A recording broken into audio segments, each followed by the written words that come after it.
My lighting's okay. What's up, guys? What's good? What's What's going good? on? What's happening? What's happening? We What's in. poppin'? It's been a minute. I've been waiting for you for a minute right now. I've been trying to get into your DMs for a minute right now, but now that I got you on my Instagram live, I'm excited. But before I start, excited guys, to be here. before I start, let me just introduce you to the people. Okay. People. Guys, if you guys don't know right now, this is the queen right here, Queen Natasha, also known as the Tsunami. If you don't really know, well, you guys better know. So she's a mom, businesswoman.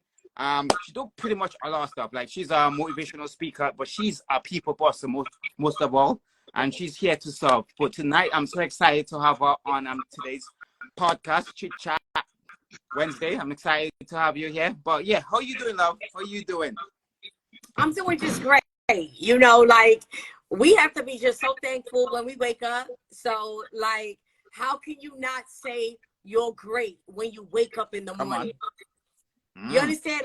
Like, you gotta really like embody being great because you woke up. Like, we are just not here by chance.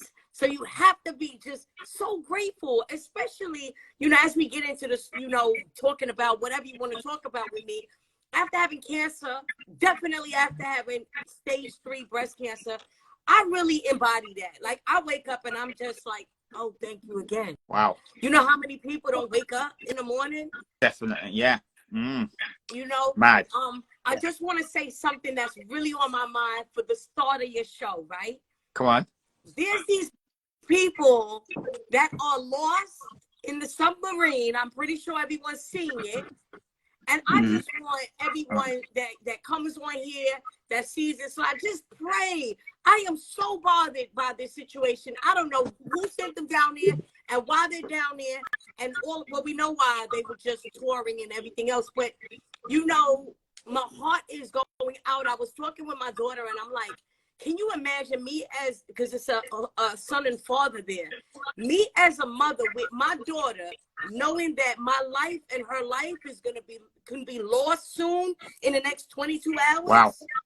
What would I be saying to my daughter? I'm sorry I brought you down here, or we praying? What are we doing? Like, you know, and my heart goes out to these people in the submarine, seriously. All day I've been bothered by it. You know, watching the hours going down, they can't find them. So I just want to say, anyone that logs in, please, you know, say a prayer. Yeah, definitely, guys. For everybody that's watching this Zoom right here, guys, we're gonna have to say a prayer when we finish that to all those people that's obviously going through all that right now. But as I said, Nat, I really appreciate you coming on here. So first question I wanted to ask you, why Queen Nat?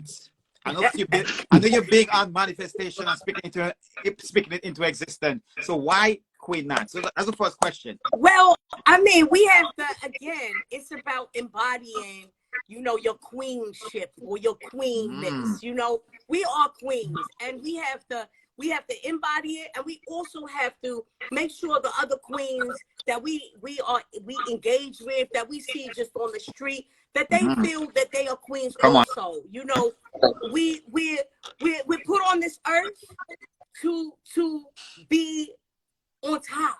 Definitely. Like, you know, like, we could be talking sexually sometimes. Oh, my head. I get you. Hold on, we chit-chatting, so I felt like we were be quite candid on here, right? But I mean, I believe that we are on earth as the heads. You know, we produce. We will be your head as the man. If you have a great woman, a great queen in your life, then you know that's your head. Yeah. Because, you know, when you have a great queen in your life, you are you know, when the cameras are not going and, you know, behind closed doors, you are going to look at your queen for help. Definitely. We are created to be helpmates, right? We're not created to be the head, to be the head, but we are created to be your helpmate. So at the end of the day, that's your queen. We are queens, and we need to be treated as such, and we need to be, you know, always thought about as that. That's it, really. You know, we could go on for days about queens. Come on. That's amazing, man. I love that. Yeah. For all those guys that see that they married and they you know, they in a relationship, make sure you're looking after your queen, guys. Make sure you're looking after your queen, because without your queen, you know, you won't be the man you are. Because if you think about it, the ladies out there, they're holding down the fort. In terms of like the man come back home, there's food on the table, there's, you know, and they're there to obviously support him when he's going through all that as well. So I would say I'm grateful for those queens out there, and I said appreciate you for definitely. Yes, and even if you're single, you know, importantly, you know, we still in the village have to represent for the queens. Definitely. You know, you don't have to be married. You know, I'm just using that part as an example, but you know, there could be situations that happen outside. I can, you know, my car can, whatever. I might need my tire changing, even though I do that myself anyway. Thank God. But you know, if I need to, or if I need that helping hand, you know, I need my men to step up. Stop your car and change my tire. I could change it myself. But stop your car and change my tire, please. You know, the little things like that. I've had it happen where, you know, you're on the street side, my car's broken down, and everybody's just driving past. You're like, well, what world do we living in for real? You know, what do I need to do? Be half naked for you to stop? It shouldn't be that. You know what I'm saying? But just because I'm a woman, damsel in distress, on the side of the road, stop your car. Stop your car.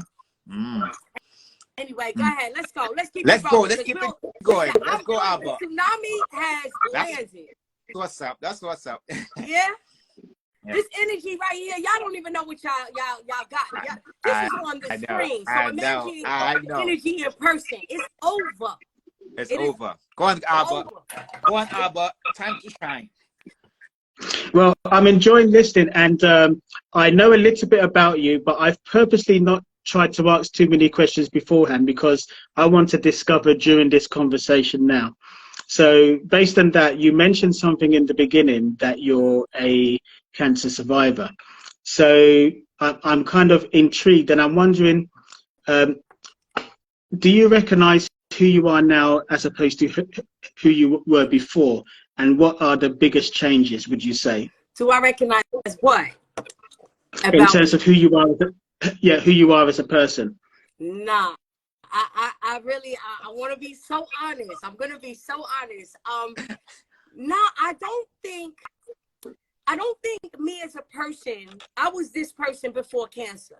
So anyone that might know me from a young age will be able to, you know, testify to that, right?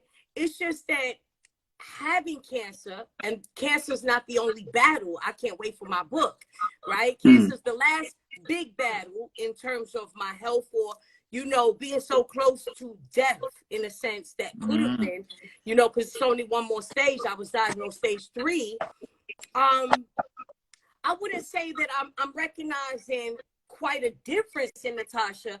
I just live mentally, my mindset is just a little bit different because I was always this fighter.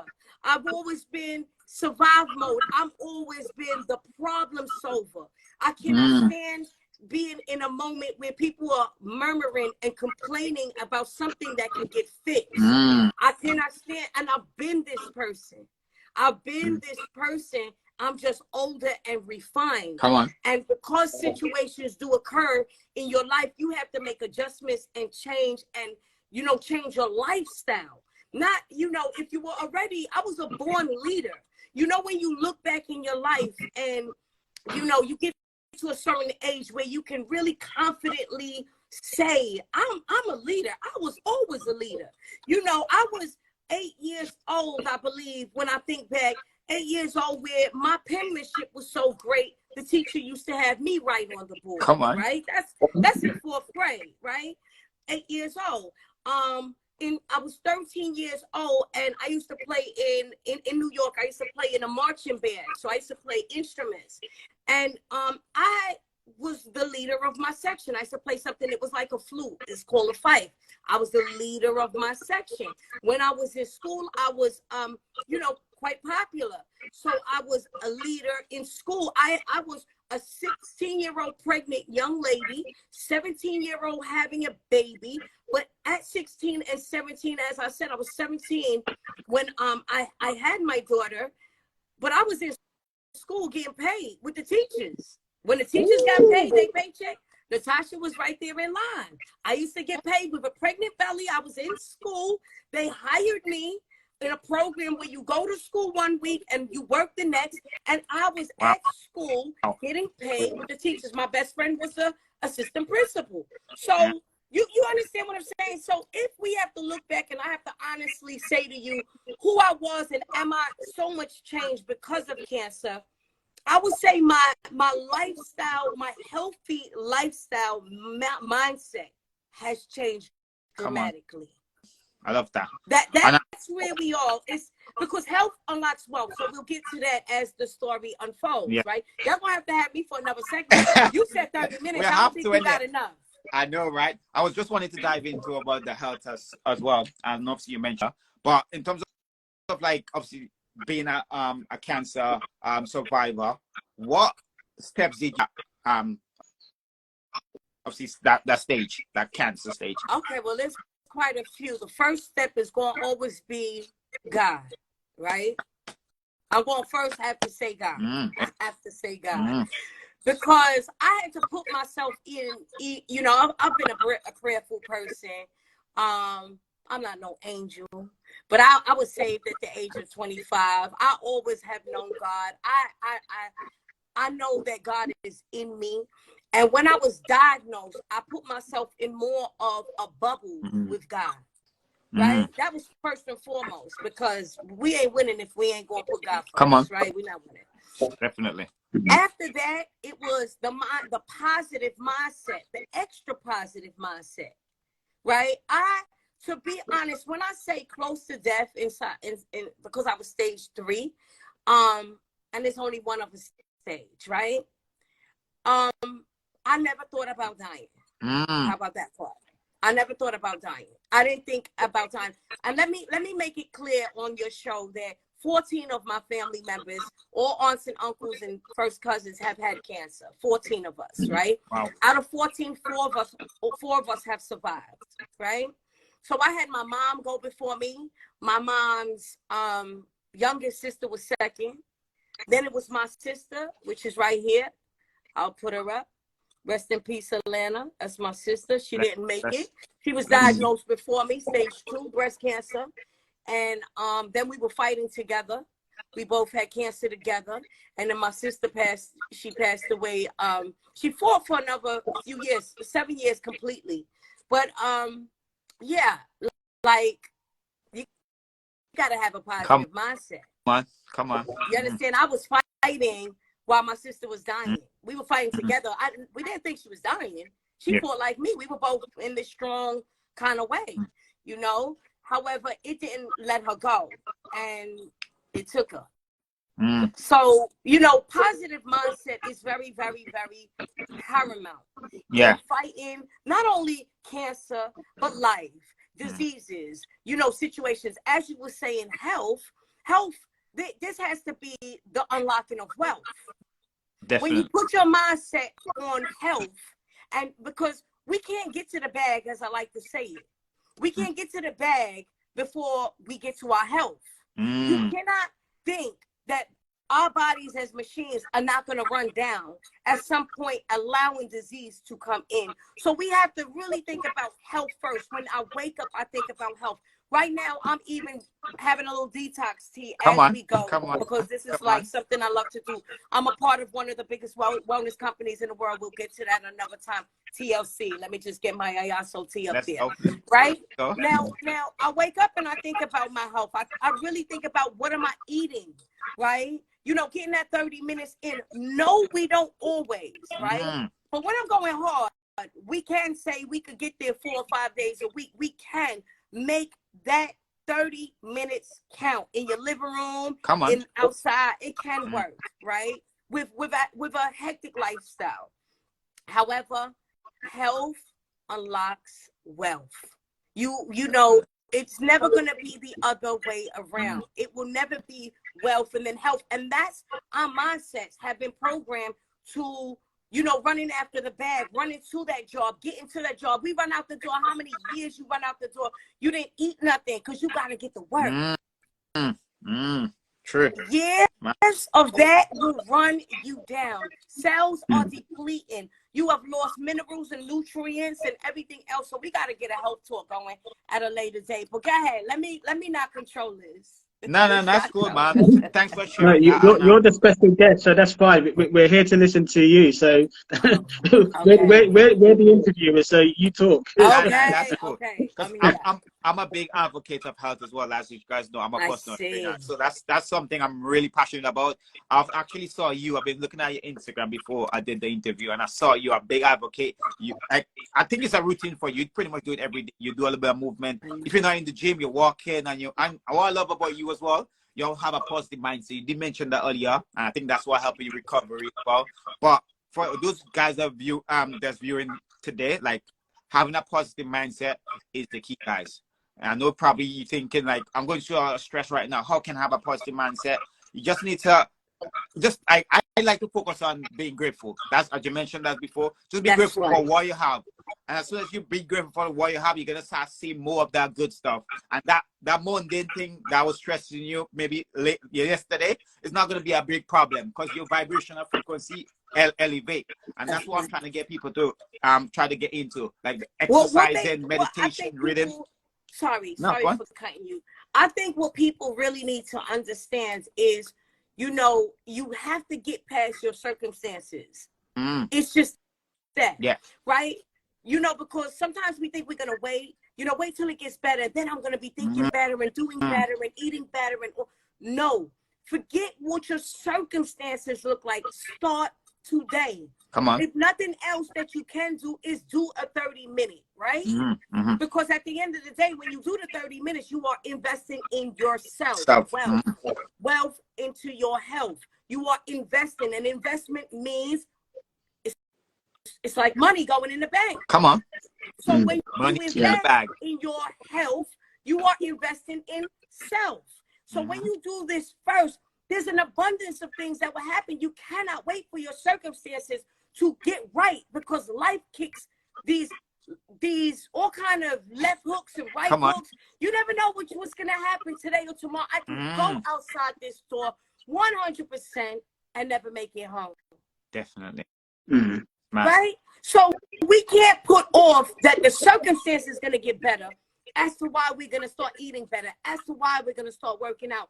I have to get that out of my head, you know, because and sometimes when you're a leader, you don't have many people leading you, so you have to really go around this way, the left corner, the right corner, in and out, up and down, until you get it right for self. And then you have to lead by example. If you are a leader, if you are a boss, we have to speak the truth, speak about what we are doing. I'm not going to speak about what I'm not doing. That I won't do. I will not come on lives and on any platform and talk about what I am not doing. Right? I am doing what I do. I do it in a kind of roundabout fashion, because when people look on my Instagram, they're like, what exactly is it that you do? Now, what I tell people is I am not defined by that Instagram. When 5 people are sitting here, I've stood in arenas where I'm speaking in front of 1,500, right? So I don't mind that if I'm speaking to 5, because out of the 5, somebody's life is going to change. That is what we are here to do. So we're not defined by the numbers on the Instagram. We're not defined by the likes. I'm not defined. I do what I please. I'm a CEO of Bonded Through Cancer for the last 10 years, running an organization. Let's go. Right? I'm a mother of 4, a grandmother of 2. I am 48 years old. And I pray to God, I thank God for, still giving me a look that people can't believe I've even been through cancer, have even been through half of the stories that they will have to, pay for when they buy the book. And when they buy the book, they're not getting it unless they buy the book, right? Right? And every time I want to start the book, I can't, because I'm like, another chapter again. So we got to wait a little while so I can get this book right. But, people will know. But, oh man, there's so much. There's so much that we want to talk about. There's so much to cover. This 30 minutes. I don't know why you said 30. Why we ain't doing an hour? Well, we're gonna make it stretch a little bit. We will see. We'll bend the reality here. Okay.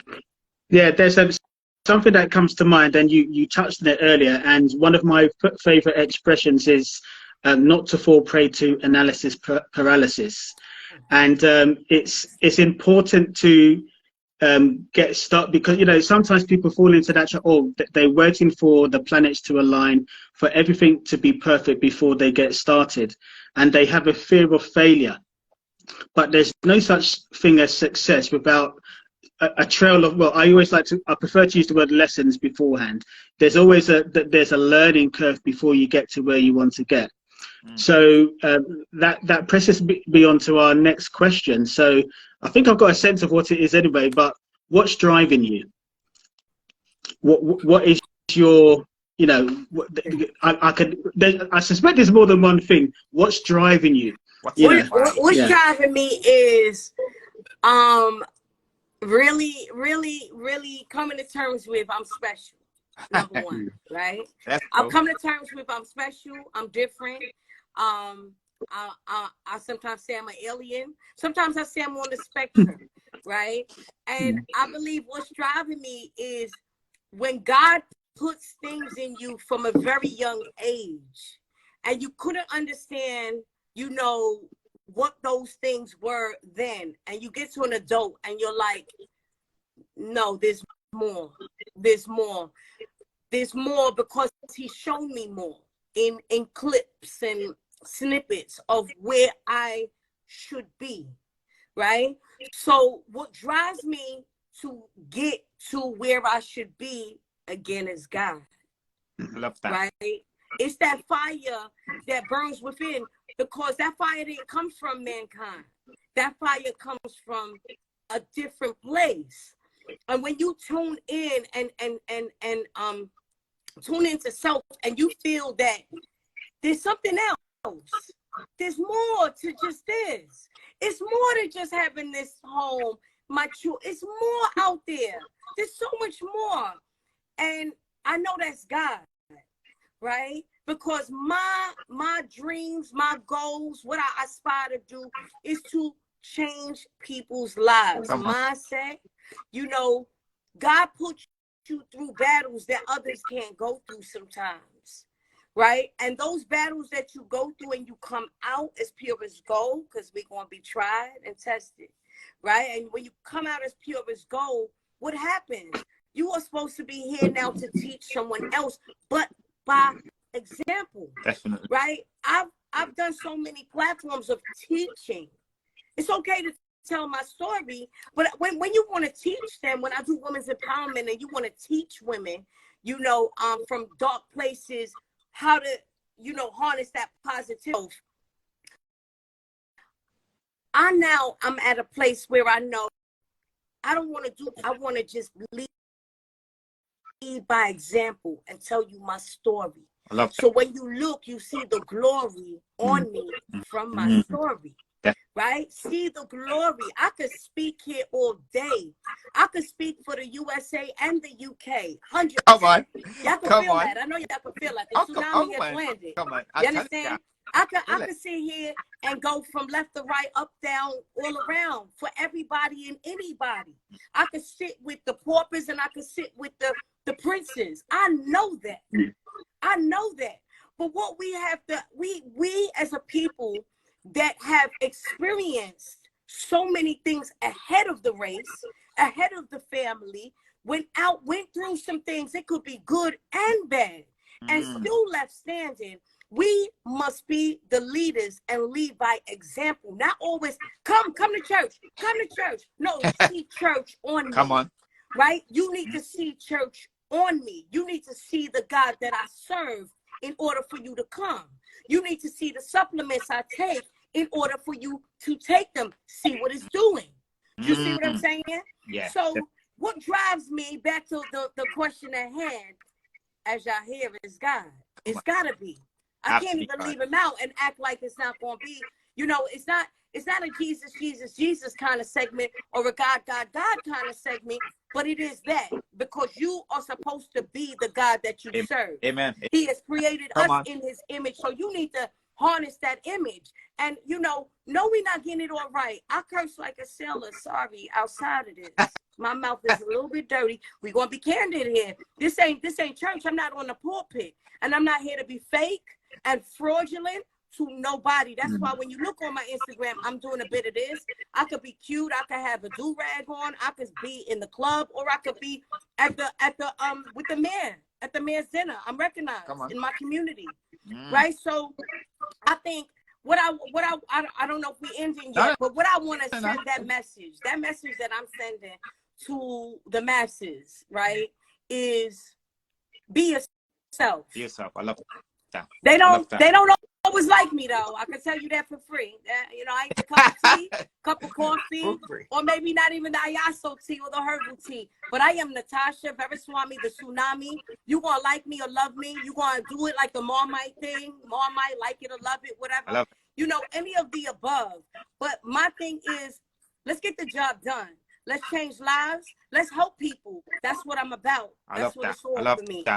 I still got a couple more questions. I know yes, I'm still here. We're excited tonight. I feel a little bit lucky today, a little bit dubious. But yeah, in terms of like a mindset, because I know you're an entrepreneur. I was just wondering for people that's listening as well, how did you get into entrepreneurship? Like, what was the mindset like? I know you said you've been through the cancer stage. I know probably after they got into the entrepreneur business. From baby, mentally. You that's just what it is. 13 years old, they came to my school and they asked if anyone could work giving out flyers. I wanted a new pair of sneakers. My mom didn't buy designer sneakers, and I wanted a pair of sneakers for the trip, right? My first pair. And I took the job at 13 years old, and I wasn't supposed to be able to work. So I did that job, you know, from 13. Then fashion is something that I'm in. I used to do, you know, fashion, the shops for a chain of 10 shops, fashion. Entrepreneurship. My father was into property. He was into, so I came from a place of business. My mom and my mom's sisters, they were seamstresses, so I saw fashion at an early age. How did I get it? I just feel like it's always been in me, right? I remember one year I was in my 20s, I think, and it was the Puerto Rican Day Parade out there in the States, right? And I sat up, I went and bought bandanas, I went and bought all kind of trinkets and whatever it is, and I went and sold that stuff. I speak Spanish, right? Wow. Right? That's from college and the community and so forth. And I love the Spanish community. And I remember them, you know, I'm out there like Boricua, and I'm talking and I'm saying it, right? And they're like, you're not Puerto Rican. I'm like, money's green. That's how I was in my 20s. Money's green. And that's it. And I'm selling these bits and pieces. I sat up putting stones on the bandanas. So this was what I was about. Before I had cancer, another thing I did, I had about 4,000 pounds I must have saved up. And I went and bought a food trailer because I thought this was going to be lucrative. Right? So I went and got a food trailer, and I used to harness it and drive it up to North London. Right, to my car. Yeah, this is like 2013, 2012, 2013. And I had my daughters on it. My son was very little. I had my daughters on it at that time. They might have been about 16 or something like that. And they used to, 5 o'clock in the morning, we up on a weekend, and we up there with this trailer. I'm on there flipping burgers. It was called the All-American Burger Trailer, something we had, All-American Food or something. And I'm flipping pancakes on the griddle thing. One is doing the teas and coffee. We had a football pitch. Come on. You know, but they wanted the bacon buddies or something. I wasn't into the pork thing, but right. So we was flipping pancakes, making these little sandwiches. One of my daughters, I have twin daughters, I have 3 daughters. My twins were on it and my son. One was making the cups of tea early in the morning, and one was making the stocking the shelves or whatever it was in our trailer, right? Wow. And this was me and my daughters, right? Wow. And so you understand what I'm saying? To ask where it came from, I came from a home where my dad was in property. He worked, that was, you know, and a contractor with buildings. My mom only worked when I was 13 for the first time. She was taken care of, and she didn't work. So I didn't come from the household of entrepreneurs, but entrepreneurship, I believe, it has been always in me. Right now, for the masses, I am now since last year, but I'm really like, I've launched it and I'm out here right now. So I've launched a property business in my sister's name, which is called Atlanta's Airbnb. However, it's being changed now to Atlanta's Properties because I've got bigger investors looking at some of the stuff, or we're in talks. So I don't want them to be going to a website that says Atlanta's Airbnb when we're doing bigger things in the property game. So I ventured in, and we've got a property under her banner, under her name in Spain right now as we talk. We're just waiting for a few things happening to close down on that contract. Come on. I was just in Turkey. So we've got now I went out there to situate an Airbnb, so I'm being real candid here. And I ended up coming back with selling of the property and purchasing another one for a lady, and also Airbnb in that property. Then we've also got a 1-bed out in Jamaica, and looks like another 1-bed is coming to Detroit. Wow. So it's opening up. The market's opening up in terms of the property game. But the two things that I've always wanted to be in the property game, so I've stepped in, right? And it's over. The tsunami has landed in this game. I'm like, definitely. They let me in, okay. Right? So that right there and my organization are the two things that are very near and dear right now. Like I said, my father was into property. My sister is in her name, and too many times, too many people pass away, and you don't hear about them anymore. You just don't hear their name. So I felt like if I named my business my sister's name, then her name is about legacy, right? Definitely. That's what it's all about, man. It's about health, wealth, legacy. What are you leaving? So I want her name to always be highlighted, and it's a family-run business as well. So I love that. Yeah. I love that. I was just wondering, how do you manage all the stuff you're doing? I know you got a lot of stuff going on. You got the TLC, you got your property, you got loads of hands in different pies. How do you manage your time? For people that's wondering, because I know a lot of people that's like, oh, I got a day job, and they're like, oh, well, I haven't got time, I'm so busy. And how do you do it? I know, right? I know. These kind of questions are tricky, I think, right? Yeah. How do you manage your time? I think when you want to get to the bag, your pockets begin to get heavier, and the friends become lighter. Come on, I'm telling you, that's a mic drop. You understand what I'm saying? Yeah. So all of the people that you were probably just hey, chit-chatting, as we're like on the chit-chat show right now. You're chit-chatting on the phone with certain people that mean absolutely nothing to you, right? They don't help you make money. They don't help your business. They don't even share a post or a live, right? I know, right? So when you start making money, like when you really start venturing into certain things as an entrepreneur, I think it's less crowd. There's less people.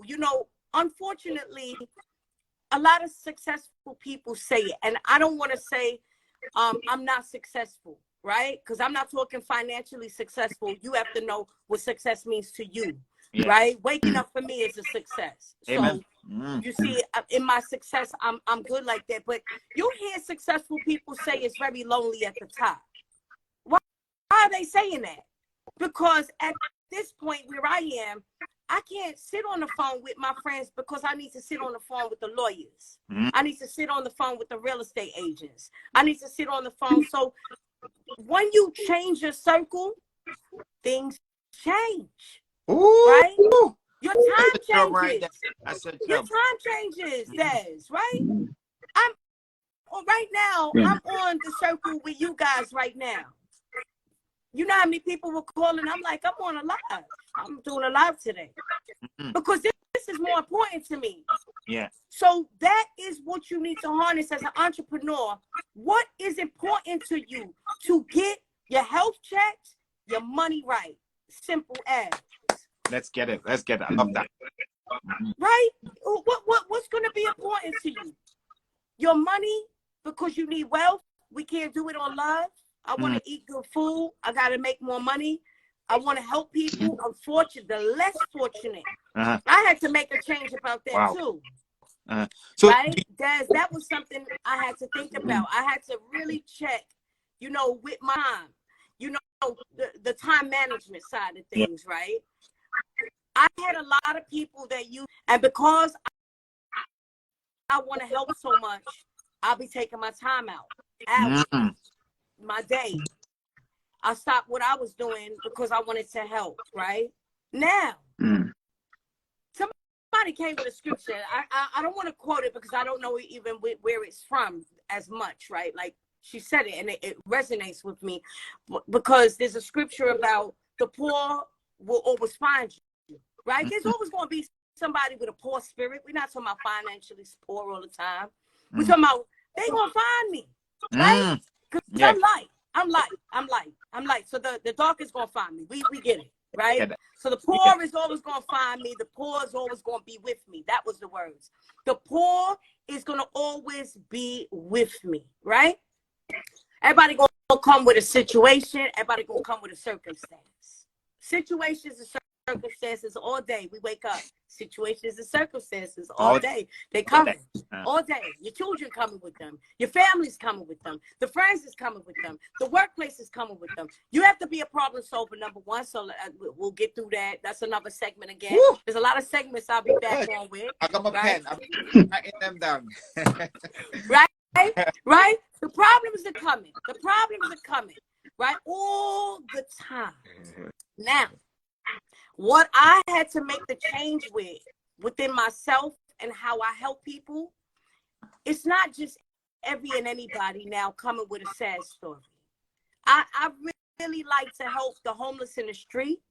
You see, when I see someone in the street, that's less fortunate to me because I don't know and I don't care why they got there. You know why I used to do an Operation Homelessness and I used to go out in the street and then I found cancer patients in the street, right? And what I learned from going to the streets to feed people was you're going to meet them at their need, right? That's important. We want to meet people at their need, not meet people trying to find out what's happened and how you got here. The need, you're on the floor in the street. When I see older people on the floor on the street, I think about my mother, how her back would feel. I feel these kind of things. So those people are less fortunate. Somebody that's going through cancer, that person is in a less fortunate mindset. That's what I'm there for. That's what I want to help with. How do I help you today? How do I help you get your, that morale back up? Fight, right? So I know when I see someone on the street and I give them money, some people like, come on, they going to do drugs with that. So I don't care what they going to do with that. You know what? That's none of my concern. The giving comes from here. It's from here, and then it goes to the end of my hand, to my fingers, and it extends into the person's hand. Now, is it right for me to ask you what you really about to do with that money? Well, I won't never know. It's too long for me to try to figure out what you're going to do with the money. So the first negative comment that comes, I can't stand that. I don't care who you are. Oh, you don't know if they're going to give it to someone. That they're going to do drugs with it. Well, I don't know. Maybe them drugs help them another day. I don't know, because heroin is another drug for people, that need to kick their habit, but they can't, and they need it every day. I don't know. That might be one step closer to them getting it off. We can't worry about that part. We got to just worry about what we do. You could control. So I'm giving from here. I see you on the street laying down. If I could get a blanket, I'm going to get a blanket. If I could give you some money, I'll give you some money. Right? We're going to go like that. Right? That's it. And that's where it all leaves with me, because the amount of time I stood to help people that have turned on me, you know that kind of part too. Oh, yeah. Because you know what? Oh, yeah. You know the part, Des, where you empower people till they think now you are their competition. All these kind of situations occur. And guess what? You learn to just drop them like hot bricks as well. Because this is how we doing it now. Dust your shoulders off. Come on. Brush your shoulders and dust them off. Go ahead and get behind me. Y'all fit? My time is finished. You know, like you get in that mindset where I did what I had to, and I know that people were still watching from private accounts and being motivated by me because I'm a motivator. You hear me? Y'all just met me. Y'all just met me. I know who I am confidently, right? I don't have to be on stage nowhere, and I'm talking to you right here, and I'm confident to let you know. Y'all can feel my energy, cause energy cannot be destroyed. It can only be transferred. So y'all can feel that energy. So imagine when we do them stages, Des. I'm saying, girl, I'm excited. I'm telling you. I can't wait. I cannot wait. Let's go. There's a lot of people in the UK we need to help. Like seriously, and we on there. We in there. Listen, the UK, they some hard work. They hard work. You know what I'm saying? Sometimes they're hard work. I feel like they even harder work to me because I'm not speaking the Queen's English, and you know they can turn their nose up to me too. Like, but just a little fun fact: I was born in the UK. Right? Oh, wow. Yeah. Wow. Yeah. So I was born not even in London. I was born in Middlesex in Hammersmith Hospital, right? Yeah. Okay. And but again, my father was into property, so before I was a little baby, they relocated. So I lived my life in the States, in New York. And I'm back here now. So I feel like I tell them I'm the best of both worlds. You know, I like to have a cup of tea, English tea at times as well. You know, some tea and some crumpets. Everybody likes to say that. Tea and some crumpets, you know, and get my brolly out, you know, right? For this rainy season. The people are like the seasons here. If the sun ain't shining, they're very reserved and ugly. Yeah. But you know what? Let me say this, Des. I'm hoping that, you know, I mean, we got some work to do with you and your team and everything that you've got going on with the travel agents and so forth, this whole travel industry, right? And I'm happy to be about that, you know, and involved and so forth. And change some mindsets around here in the UK. And I'm hoping that you guys are my tribe because I'm searching for my tribe. You understand what I'm saying? Girl. And yeah. I'm searching for my tribe. And it doesn't mean that I have to sit down and have dinner with you all day and be hanging around. But I want to be a part of the tribe that has the positive mindset, that learn to celebrate people. Right? That care about people and don't let the workplaces take them, you know, take people over so much that you have lost your heart. I had in the last couple of days a situation, and I've been so disheartened, to be honest, and it's because people have lacked compassion for me. You understand? And you know, that's okay. We go through it. It's gonna happen, right? So I'm in a place though now, and I'm so happy that I am free. I am confident. I am happy. I am flourishing. I am greatness. I am great. I am a leader. I am a boss. I am all these things, right? I am all these things, and I will not change my tone, right, about it. And I haven't. I just, like I said, I've gotten better. But I want to be able to make sure the tribe, they you know, that I find are on the same frequency. And I see you're like that, Dad. I see you. Yeah, I've got a few people, man, that definitely would love to be part of that tribe. And let's do it, man. I'm excited. Yes, D Flash Brown, I see you. We are bosses. Come on.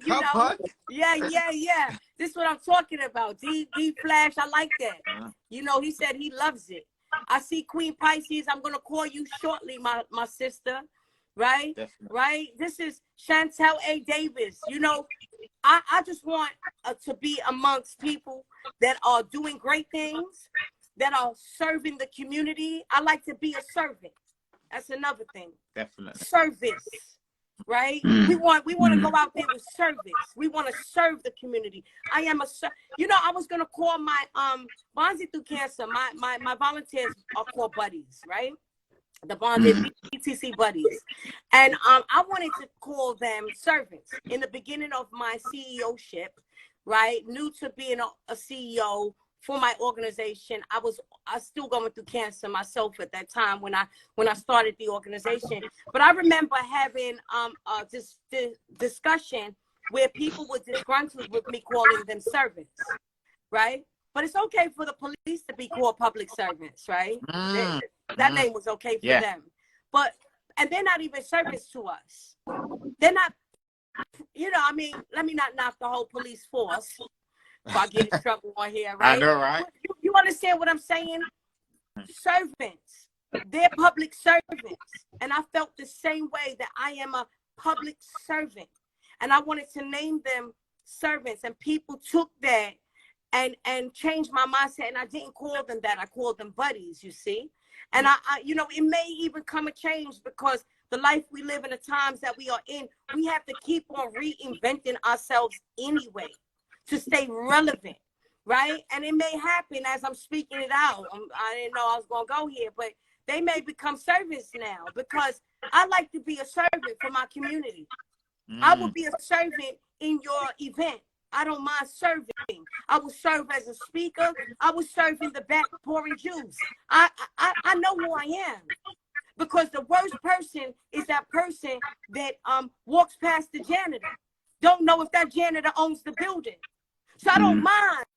But I'm dealing with property. I just told you everybody will know that, right? But at the same token, if I'm at your event and I'm pouring the juices, how dare anybody walk past me because I'm pouring the juices? So people better change their mindset about who's the janitor, who's the water girl or the water boy in this day and age. I love that. All right. The passion, baby. You gotta let me out on the stage. I need a stage. I know, man. I mean, we could stay here for the whole night, but we got one more question. And look, Albert, you want to finish up with the impact question? Well, it's yeah, I'm slightly in a trance. So yeah, you mentioned about finding your tribe, and you know, I'm fascinated by that. So taking that into account, what vision? How do you see your circumstances? Where do you see yourself in, say, 5 years' time? A multi-millionaire, 100%. Come on, 100%. A multi-millionaire, 100%. That's the goal. That's the vision. So I set out on the property road by myself, you know, and I think people have to also at some point, right? About, I mean, I was tired, and sometimes I say, as much as I love my organization and everything I do, bonding through cancer, about a year and a half to 2 years ago, I started feeling that I was bigger than my organization. Me, Natasha, Veriswami, the tsunami, I'm too big to be held in a box. That's why my Instagram doesn't define anything I do. Because I am, you know, how do they say, a jack of all trades, but we don't want to be the master of none, right? Right? And there's another part of that saying. I got to remember it. I'm going to look for it because it made the saying better, right? Yeah. I got to get that part. I heard it and I was like, what is that rest of it? Okay. But, yeah, multi-millionaire is what I need. And that's where I'm going to be in the next 5 years with the property game and self-funding my organization. Because then when I self-fund it, I do what I want. Yeah. I do what I please. I'm not held. I cannot be restrained. I'm a tsunami. Definitely. Understand? I'm a tsunami. I'm you know, when I come in and then when I leave, it's going to be calm again. You're going to just wonder why this whole place was destroyed, turned upside down. I was just wondering as well. You see what I'm saying? That's what I'm coming to do. So with the property game, stepping out on my own, like, you know, where I've had a team and bonded through cancer. Again, I'm creating a team here in the property game, but it's different. It's mine. It's my own. It's my sister's name. I work for my sister. It's a different driving force here, right? And that property game is going to fuel my organization the way I want to fuel it, because I want to get Black and brown people, honestly, and I don't segregate, but there's a Black cancer. There's certain cancers that are affecting my Black community big and seriously. I'm out in Ghana. I'm a speaker in Ghana, October 7th for, I'm doing a 5K walk out there. This is a Black cancer. There's a triple negative Black cancer here in the UK that's, you know, taking my women, my Black sisters. So I want to give Black and brown people a different experience. I like high class, up class, upper echelon. I like bougie. I like all of that, right? Like I said, I could be in the streets, but I want to give my people an experience. And sometimes we lack giving our people the experience that they need because we always cutting corners, right? Opposed to our white counterparts, right? When it comes to events, sometimes events are always in like a community center. It's amazing. It's wonderful. I love it. Should be grounded and grassroots. But sometimes we want to give, especially people going through cancer or have finished fighting cancer. I want to give them an experience. Like my Airbnbs will be, I will be giving away free time. You know, they would have to pay for their flights, but I will be giving free accommodation in my Airbnbs when I see that there's, you know, maybe down season and, you know, we've got time throughout certain months. Those things are going to be given away for free. That's what I'm about. I love that. But yeah, sorry to cut you short right now, Tsunami, as we could stay here for the whole night. But we just wanted to obviously end up today, guys. Super grateful for everyone that's tuning in. And as I said, I'm super grateful for you, Tsunami. Definitely, we're going to have a next turn up. Because I said we got too much nuggets here. We just can't leave it unsolved. You know what I mean? So definitely, I appreciate you coming through. And we'll definitely catch up. No problem. And so before you go, yes, I'm going to finish that saying for you because it's a favorite of mine as well. So I just wanted to remind myself of it. So just to recite the full phrase, it's a jack of all trades is a master of none, but oftentimes better than a master of one. Ooh. And I love that saying as well. That's the entrepreneur. See? Yeah. Thank you so much. Oh, can you send me that? You got to send me that. I need to get that so I can recite it in my brain. Yeah. Right? So thank you so much for having me. So I'm so grateful to be here. I can't wait to work